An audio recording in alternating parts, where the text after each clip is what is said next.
ને અત્યારે છઠ્ઠું અઠવાડિયું હાલે છે અને છઠ્ઠા અઠવાડિયામાં ગુજરાતી ફિલ્મ માટે આટલી ઓડિયન્સ ભેગી થાય એ બહુ મોટી વાત છે. તમારા માટે તાળીઓ પાડો. અને આ તો ઉપરવાળાને એક વાત કેવી હતી અમારા થકી એટલે એ કેવડાવે છે. બાકી અમારું કામ નથી આ વાત કહેવાનું. એમને વાત કેવી એટલે કોઈ રોકી નથી શકવાનું.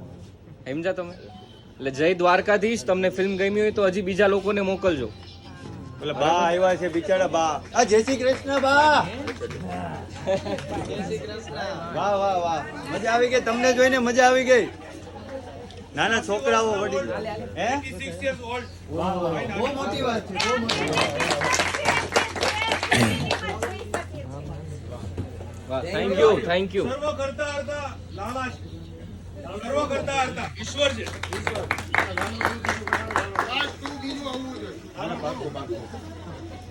આપણે પેલા આને પહોંચાડીએ.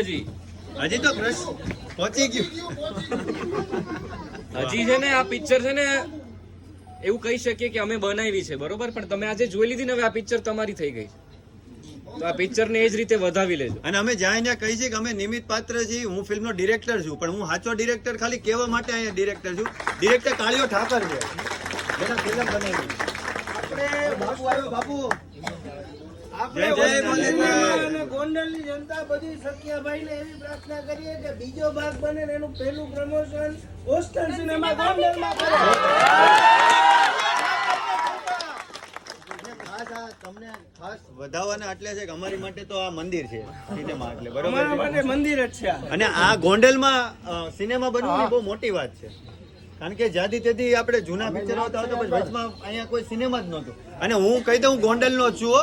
મારું ગામ મહેતા ખંભાળિયા છે, એટલે હું ઘેરે આવ્યો છું.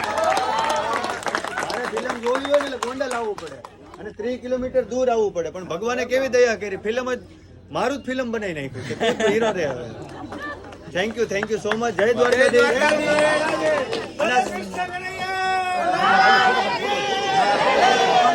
કૃષ્ણ એટલે ઉત્સવ છે ને, છેલ્લે સોંગ છે કૃષ્ણ ભગવાન નું, માણીને પછી જ જવાનું છે. બધા રાસ લઈને રાસ લઈને અંદરના કૃષ્ણને જગાવીને નાચીને જવાનું છે. જય દ્વારકાધીશ.